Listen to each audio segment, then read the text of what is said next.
J'étais dans mon lit et je dormais profondément, quand il plut au ciel d'envoyer les Bulgares dans notre beau château de Tandettentrang. Ils égorgèrent mon père et mon frère et coupèrent ma mère par morceaux. Un grand Bulgare, haut de 6 pieds, voyant qu'à ce spectacle j'avais perdu connaissance, se mit à me violer. Cela me fit revenir.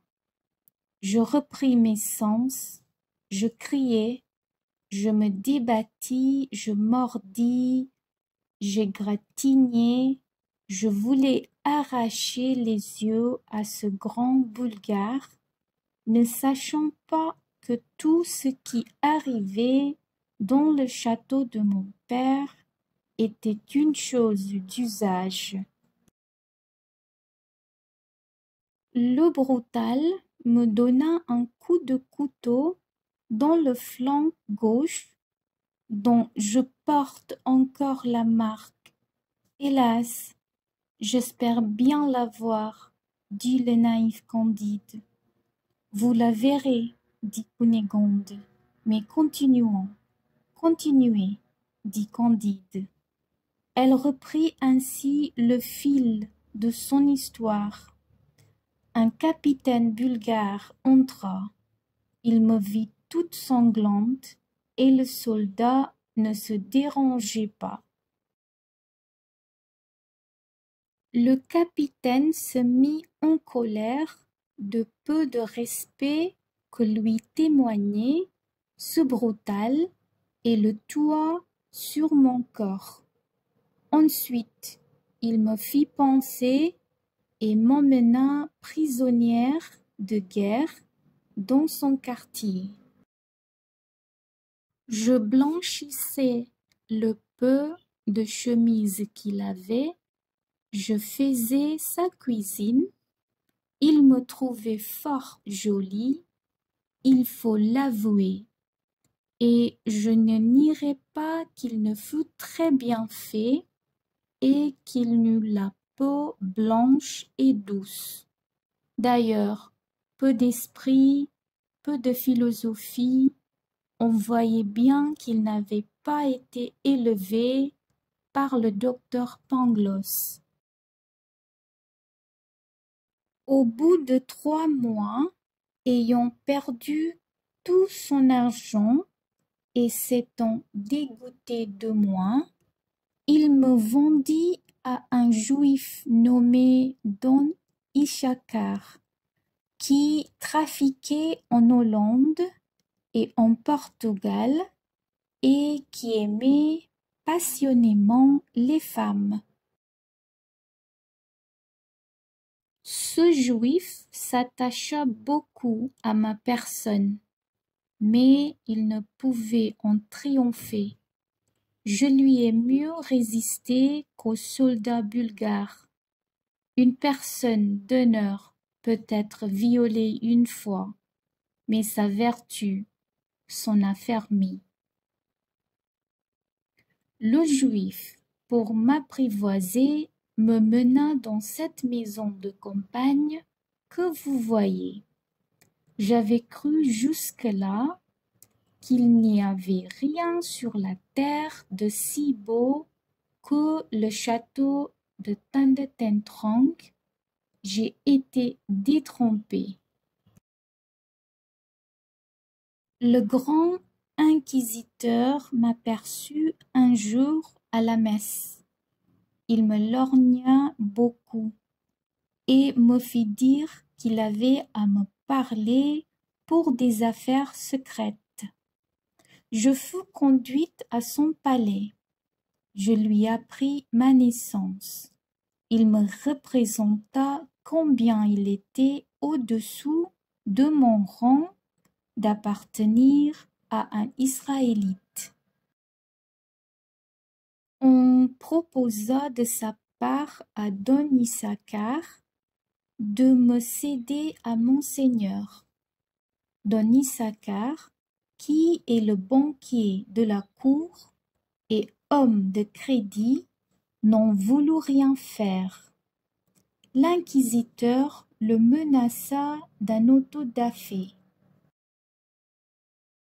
Enfin, mon juif intimidé conclut un marché par lequel la maison et moi leur appartiendrait à tous deux en commun, que le juif aurait pour lui les lundis, mercredis et le jour du sabbat, et que l'inquisiteur aurait les autres jours de la semaine. Il y a 6 mois que cette convention subsiste. Ce n'a pas été sans querelle, car souvent il a été indécis si la nuit du samedi au dimanche appartenait à l'ancienne loi ou à la nouvelle. Pour moi, j'ai résisté jusqu'à présent à toutes les deux, et je crois que c'est pour cette raison que j'ai toujours été aimé. Enfin, pour détourner le fléau des tremblements de terre et pour intimider don Issachar, il plut à monseigneur l'inquisiteur de célébrer un auto-da-fé. Il me fit l'honneur de m'y inviter. Je fus très bien placé. On servit aux dames des rafraîchissements entre la messe et l'exécution. Je fus à la vérité saisi d'horreur en voyant brûler ces deux juifs et cet honnête biscayen qui avait épousé sa commère. Mais quelle fut ma surprise, mon effroi, mon trouble, quand je vis dans un San Benito et sous une mitre une figure qui ressemblait à celle de Pangloss. Je me frottais les yeux, je regardais attentivement, je le vis prendre.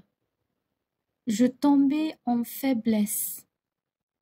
À peine reprenais-je mes sens que je vous vis dépouillé, tout nu, et fut là le comble de l'horreur, de la consternation, de la douleur, du désespoir. Je vous dirai avec vérité que votre peau est encore plus blanche et d'un incarnat plus parfait que celle de mon capitaine des Bulgares. Cette vue redoubla tous les sentiments qui m'accablaient, qui me dévoraient. Je m'écriai, je voulus dire « Arrêtez, barbares !» mais la voix me manqua, et mes cris auraient été inutiles. Quand vous eûtes été bien fessés, comment se peut-il faire, disais-je, que l'aimable Candide et le sage Pangloss se trouvent à Lisbonne, l'un pour recevoir son coup de fouet et l'autre pour être pendu par l'ordre de monseigneur l'inquisiteur, dont je suis là bien-aimé? Pangloss m'a donc bien cruellement trompé quand il me disait que tu vas le mieux du monde. Agité, éperdu, tantôt hors de moi-même et tantôt prête de mourir de faiblesse, j'avais la tête remplie du massacre de mon père, de ma mère, de mon frère, de l'insolence de mon vilain soldat bulgare, du coup de couteau qu'il me donna, de ma servitude, de mon métier de cuisinière, de mon capitaine bulgare, de mon vilain Don Issachar, de mon abominable inquisiteur, de la pendaison du docteur Pangloss, de ce grand miséraire en faux bourdon pendant lequel on vous faisait, et surtout du baiser que je vous avais donné derrière un paravent, le jour que je vous avais vu pour la dernière fois. Je louais Dieu qui vous ramenait à moi par tant d'épreuves. Je recommandais à ma vieille d'avoir soin de vous et de vous amener ici dès qu'elle le pourrait. Elle a très bien exécuté ma commission. J'ai goûté le plaisir inexprimable de vous revoir, de vous entendre, de vous parler. Vous devez avoir une faim dévorante. J'ai grand appétit. Commençons par souper. Les voilà qui se mettent tous deux à table. Et après le souper, ils se replacent sur ce beau canapé dont on a déjà parlé. Ils y étaient quand le signor Don Issachar, l'un des maîtres de la maison, arriva. C'était le jour du sabbat. Il venait jouir de ses droits et expliquer son tendre amour.